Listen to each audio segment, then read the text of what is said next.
네, 정치권 이슈 자세히 짚어보겠습니다. 차재원 부산가톨릭대 특임교수 최소영 시사평론가와 함께하겠습니다. 어서 오십시오. 안녕하세요. 네. 자, 9월 정기국회 오늘 개막합니다. 여당이 추진하는 개혁 입법뿐만 아니라 인사청문회도 있고요. 대정부 질의 일정까지 굉장히 빼곡하게 예정이 돼 있어요. 어떤 일정들이 있습니까? 아무래도 지금 이 정기국회가 개회되게 되면 아무래도 여야 원내, 그러니까 교섭단체 대표 연설이 있고요. 대정부 네. 질문이 있고, 그리고 더 나아가서는 국정감사, 정기국회, 예산 처리 이런 것들이 예정돼 있지만 네. 이번 정기국회를 앞두고는 지금 여야 간에 상당한 좀 긴장감이 높아지는 이유 중에 하나가 검찰개혁법, 그리고 또 더 센 특검법 처리가 지금 예고돼 있기 때문에 네. 상당히 여야 간의 충돌이 클 수 있다는 전망이 나옵니다만 항상 역대 이 정기국회 개회가 있을 때마다 언론에서는 그런 이야기를 하죠. 여야가 중국 주도권을 잡기 위해서 싸운다는 이야기를 합니다만 이번 같은 경우는 더 긴장도가 높은 이유는 결국 지난 12.3 비상계엄으로 인해서 상당히 그 탄핵 국면을 거치면서 여야가 그러니까 이 대립과 갈등이 점점 더 커져 왔고, 네. 그리고 여기다가 정권 교체가 되면서 여야의 공수가 지금 바뀌었다. 그런 측면에서 본다고 한다면 상당히 여야 모두 새로운 이 위치에서 새로운 정기국회를 맞이하는 것이기 때문에 더 일종의 한쪽은 개혁을 강하게 이야기하고 한쪽은 투쟁을 이야기하는 그러한 목소리가 커지고 있는 상황이라서 네. 더 전국의 긴장도가 높아지고 있는 것 같습니다. 네, 그 어느 쪽도 지금 물러설 수 없는 입장이기 때문에 어느 때보다 더 긴장감이 높아질 것이다라고 네. 말씀을 하셨거든요. 그렇습니다. 지금 지뢰밭이 다 예고돼 있죠. 지금 보십시오.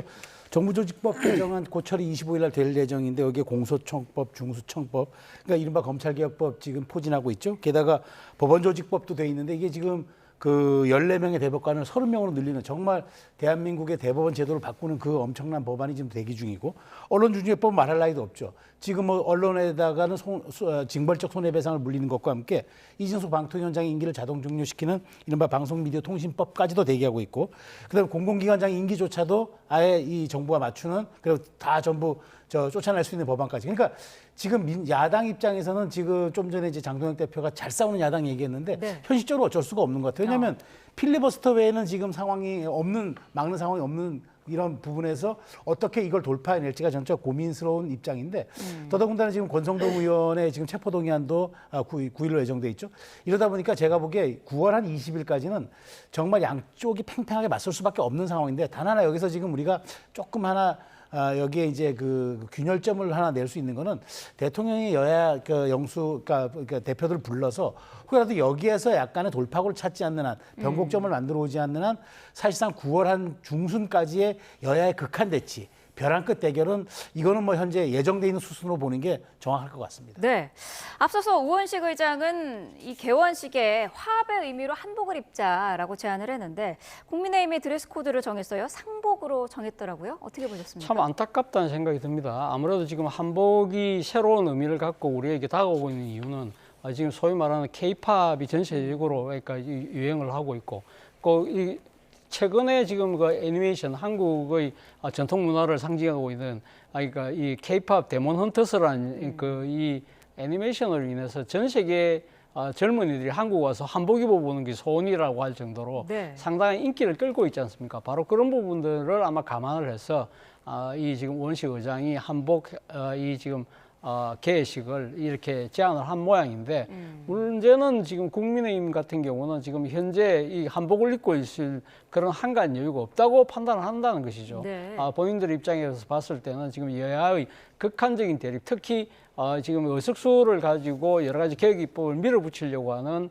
민주당에 맞서기 위해서라도 결연한 의지를 보여야 되겠다는 생각에서 언필칭, 민주주의가 죽었다는 의미로 상복을 입는다고 합니다만, 문제는 이런 상황이 오늘 오후에 만약에 펼쳐질 경우에 정말 국민들 입장에서 당혹스러울 수밖에 없겠다는 생각이 듭니다. 네. 한복이 상당히 화사한 반면에 상복이라고 한다면 검고 칙칙한 이미지, 그것이 자아내는 미묘한 대조가 정말 국민들의 이 마음을 불편하게 만들 수밖에 없다는 측면에서는 이 현재 흘러가는 이 정치권의 현상에 대해서 많은 국민들이 상당히 마음 아파할 것 같습니다. 네, 사실 국민의힘의 입장에서는 한복을 입고 등장할 수는 없는 그런 입장이긴 할 것 같긴 네. 한데 그렇다고 해서 상복은 조금 너무 나간 거 아니냐 이런 지적도 있거든요. 근데 저는 여기서 약간 그 우원식 의장의 일종의 의도화된 자기성이 만들어낸 저는 이게 오히려 부작용이라고 봅니다. 왜냐하면 굳이 이렇게 언급하지 않았으면 각자가 그냥 양복을 입고 나오든 뭐 좀 편안하게 캐주얼하게 입고 나오든 별 문제가 없었을 텐데 굳이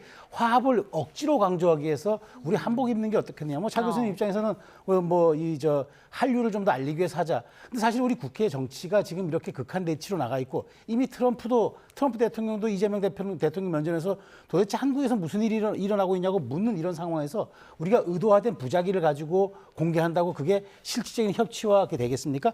물론 아마 우원식 의장은 형식이 내용을 좀 규정할 수가 있다는 그런 생각을 따랐을지 모르겠으나 제가 보기에 사실상 내용이 형식을 유도합니다. 유도할 수가 없는데 이렇게 아주 자기적으로 모양새를 강제로 꾸민다고 해서 그게 진짜 협치고 대한민국 정치가 선진화되는 겁니까?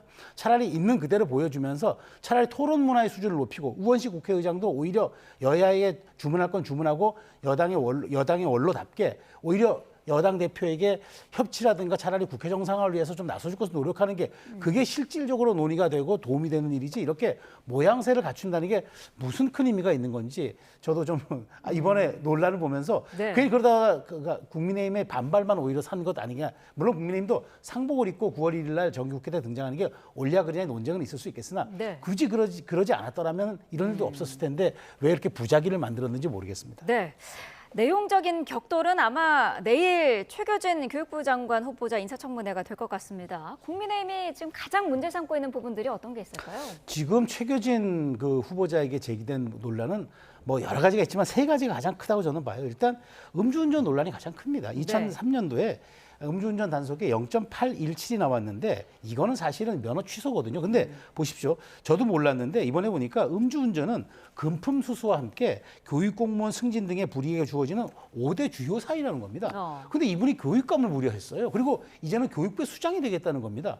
근데 어떻게 앞으로 그러면 음주운전하고 금품 수수한 사람들의 교육을 이런 징계를 주도합니까? 장관이? 그리고 또 하나 논문 표절 본인은 이제 그 당시에 자신의 그 좀 눈높이에 대해서 사과를 일종의 하는 건데 아니 생각해 보십시오. 교육윤리라는 거는 시도 때도 없는 겁니다. 과거에도 그랬고 미래에도 그랬고 지금도 그런 겁니다. 그런데 표절이라뇨. 저는 이게 저한테 장관으로서 가능한 일인지 또 묻고 싶고 그다음에 막말 논란은 저는 번외로 치고 싶습니다. 그리고 정말 딸의 책까지 홍보했다는 거 이거는 알뜰한 부정을 넘어서 이거는 사실상 교육부 장관의 자질에 저는 이거는 심각한 흠결이라고 생각하기 때문에 네. 이런 부분들이 이제 논란이 되겠지만 제가 여기서 마지막으로 지적하고 싶은 건 차라리 그러면 사과를 하고 공개적으로 이런 것들에 대한 국민의 용서를 구해야 되는데 이 음주운전 이것도 말이죠.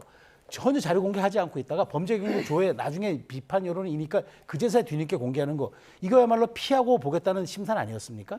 저는 이런 태도들이 아마 굉장히 논란이 될 것 같은데 차라리 문제가 된다면 깔끔하게 저는 정리해야지 군색한 변명은 오히려 국민 부하만 돋을 수 있다는 생각이 듭니다. 네.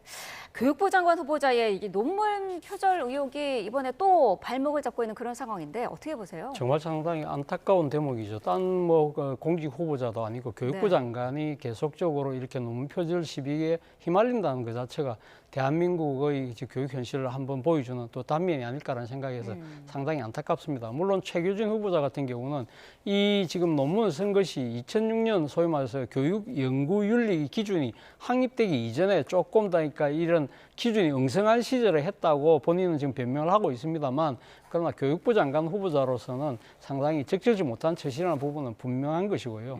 그리고 또 하나는 아까 음주운전도 말씀을 하셨는데 뭐 지금 뭐 이 민주당 일각에서는 그런 이야기도 하는 모양입니다. 과거 윤석열 정권의 박순애 교육부 장관도 당시 음주운전하여서 그때 밀어붙였는데 뭐 꼭 그런 식으로 이야기를 하느냐는 식의 아마 좀 이 반론도 있는 것 같고 또 한편으로는 또 음주운전의 시기 자체가 2003년도라는 거죠.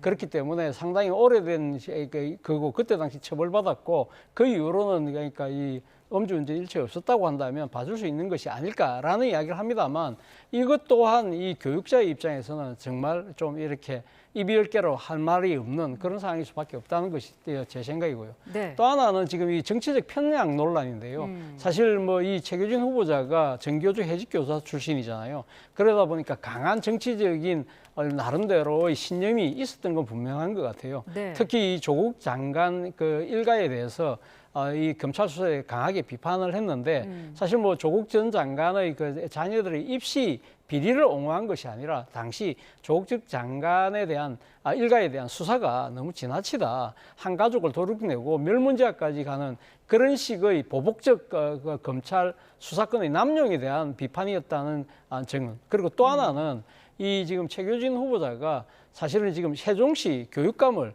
벌써 3번이나 이 당선이 됐다는 겁니다. 그렇다고 한다면 소위 말해서 국민검증을 3번이나 거쳤기 때문에 이 정도라고 하면 봐줄 수 있는 것이 아닐까라는 것이 여당 일각의 시각인 것 같습니다만 그러나 결국 이번 청문회를 통해서 최규진 후보자가 교육부 수장으로서의 나름대로의 역량과 그리고 거기에 걸맞는 도덕적 기준을 얼만큼 보여줄 수 있느냐가 최대 관건이 아닐까라는 생각이 듭니다. 네, 여러 가지 의혹에 대해서 해명도 하고 자신의 입장을 밝히기도 했는데 잘 통과할 수 있을까요? 어떻게 보시나요? 전 버티기로 할 것 같아요. 근데 저는 이렇게 생각합니다. 그러니까 이게 사실 이재명 정부 입장에서도 교육부 장관 후보자를 두 번 다 연속해서 낙마시키기 부담 가는 건 저는 알겠는데요. 네. 그렇다고 해서 인사검증 시스템이 가동된 이후에도 이런 후보자를 결국 말하자면 추천할 수밖에 없었는가라는 대목에서는 심대하게 아쉬움이 남습니다. 왜냐하면 지금 정말 논란이 제기된 것 중에 그 정치 편향 부분에 대해서는 저는 그거는 뭐 약간 가치관의 문제라고 100번 양보하더라도 나머지는 교육부의 수장으로서 있을 수 없는 일들이 벌어진 겁니다. 논문 표절 같은 경우는 어떤 이유로도 변명이 안 되고 본인은 뭐 해당 기준이 정립되기 전에 2006년에 작성된 점을 고려할 필요가 있다는데 제가 아까 말씀드렸지 않습니까? 표절이라는 거는 과거에도 안 되고 지금도 안 되고 미래도 안 되는 겁니다. 네. 근데 이게 기준이 어디 있습니까? 이제 그런 측면에서 저는 그렇게 생각합니다. 정말 이재명 정부가 지금 여러 가지 측면에서 지금 또 외교까지 마친 상태에서 다시 좀 호평을 받고 있는 과정인데 이러한 점에 대해서 과감하게 어떤 그 국민 눈높이에 맞는 어떤 이 기준점들을 좀 통과시킨다면 차라리 낙마를 2번 하더라도 또 새로운 후보자 찾아서 국민 눈높이 만족하고 많은 국민들이 동의하고 야당이 동의할 때까지 우리가 정말 적격인 후보자를 찾아보겠습니다라고 얘기했을 때 전도 국민 반응이 더 클 것 같아요. 네. 굳이 이렇게 부적격이 많고 흠결 있는 후보자, 뭐 공정거래위원장 후보자도 마찬가지예요. 공정거래하겠다는 후보자를 추천해놓고 30번이 넘는 체납 있는 후보자를 갖다 놓는 게 그게 정말 이재명 정부의 철학에 부합합니까? 그런 측면에서 이러한 점들은 오히려 국민 눈높이에 소구되는 지점들을 잘 갔을 때 당장은 조금 손해보고 국정 동력에 차질이 있는 것 같아도 그게 길게 보면은 오히려 이재명 정부가 더 순항할 수 있는 길이 될 수도 있겠다는 말을 저는 첨언드립니다. 네.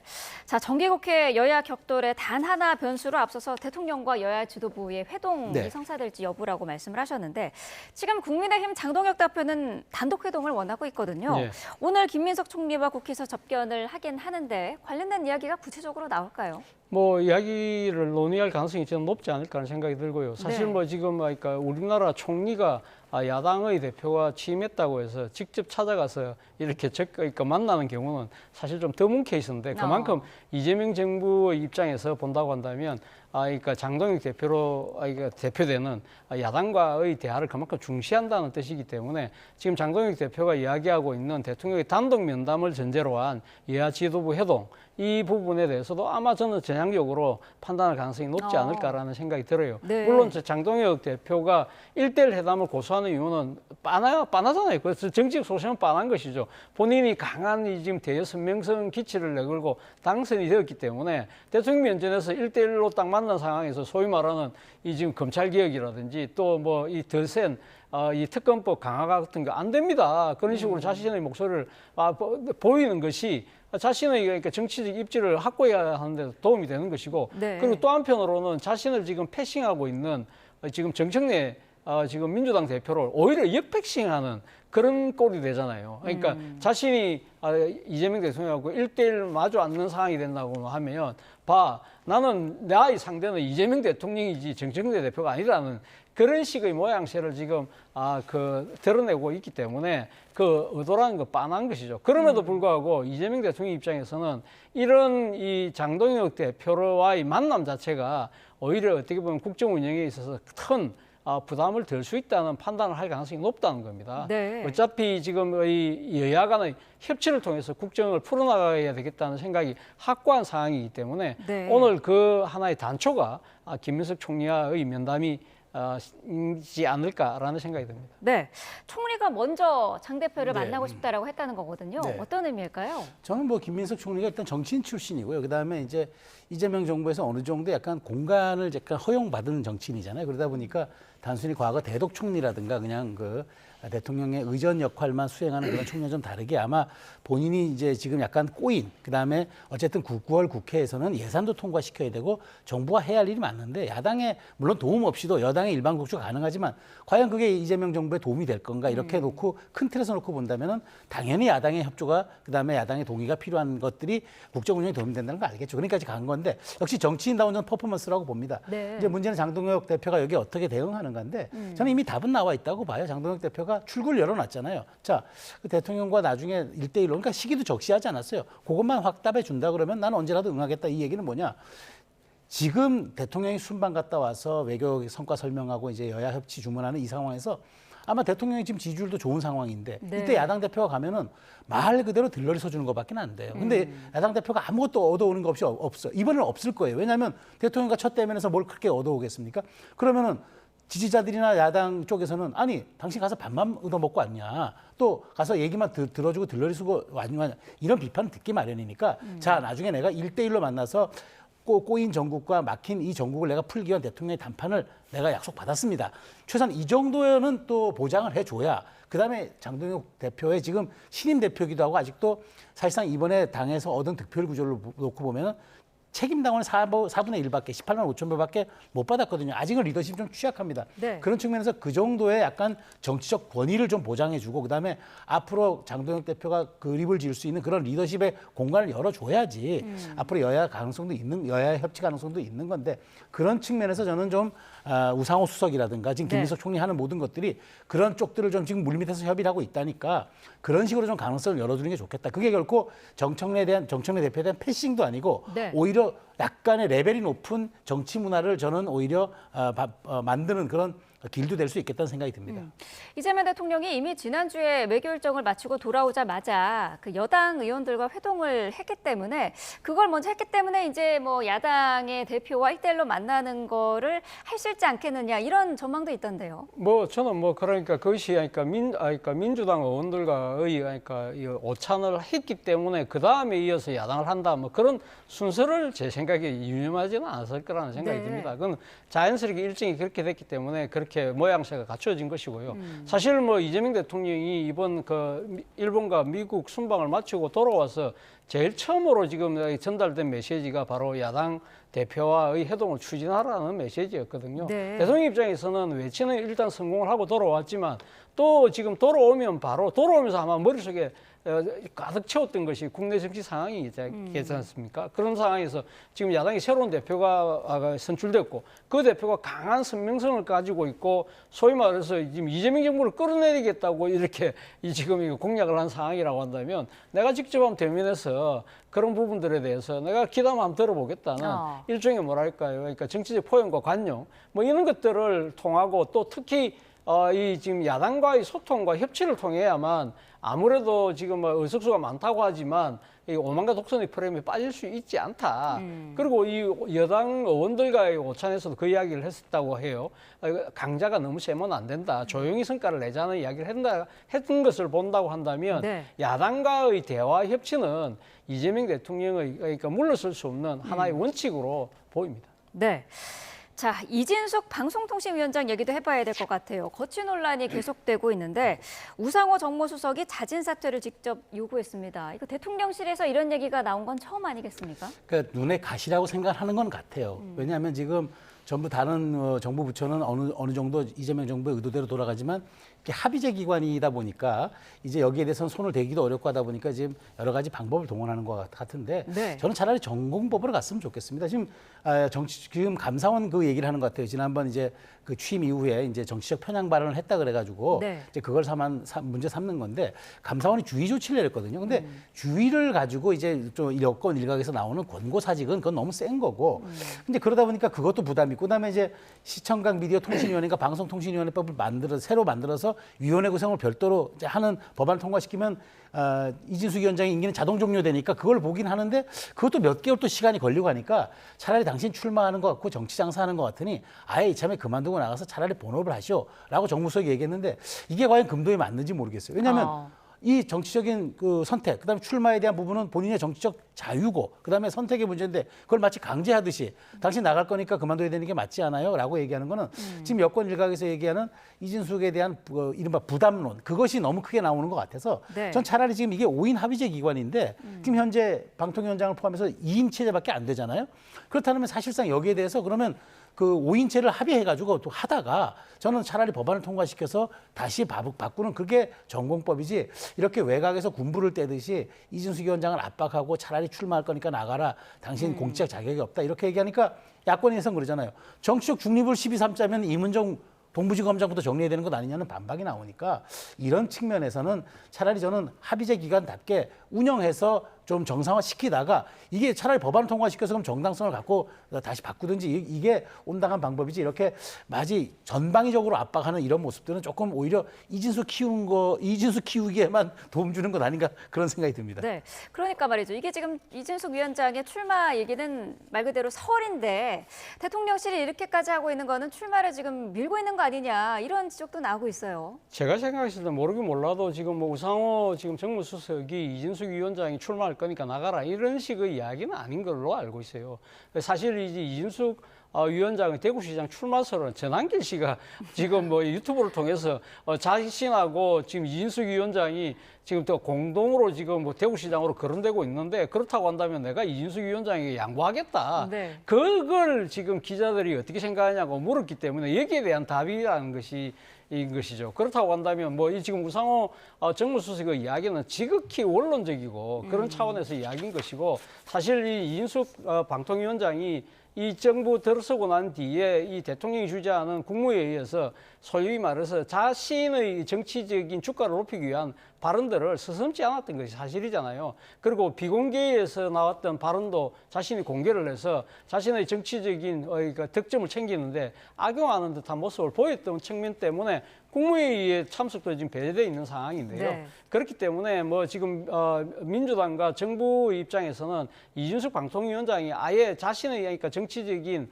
뭐랄까 밥그릇만 챙길 것 같으면 빨리 나가는 것이 바람직하다는 이야기를 하고 있는 것이고 그리고 또 하나는 방통위가 지금 사실은 2인 체제도 아니고 1인 체제예요. 그렇죠. 지금 이 부위원장도 사퇴를 하고 말았기 때문에 사실상 방통위가 지금 기능이 마비되어 있는 상황이기 때문에 바로 이 때문에 지금 이 국회 차원에서 민주당은 방통위의 거버넌스, 지배구조로 바꾸기 위한 법을 지금 진행 중이잖아요. 아까 네. 말씀하신 것처럼 뭐 미디어 시정각 방통위원회라는 새로운 하나 거버넌스를 아마 곧 만들 것 같은데 그 법이 통과된다고 한다면 자연스럽게 이인숙 위원장의 거치도 정리될 수밖에 없는데 뭐 굳이 편집 풍파를 만들면서까지 우상호 수석이 이렇게 그러니까 대립각을 세워지는 그럴 필요가 없다는 것이죠.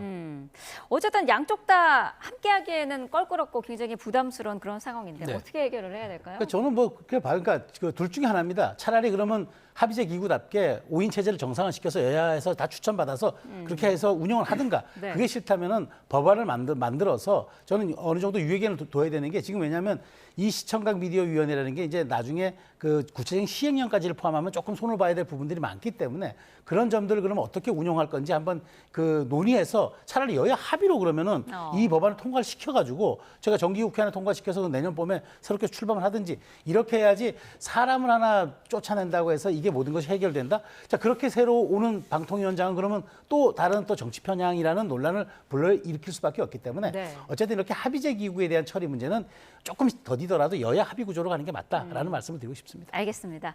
두 분 말씀 여기까지 듣겠습니다. 차재원 부산 가톨릭대 특임교수 최소영 시사평론가와 함께했습니다. 고맙습니다.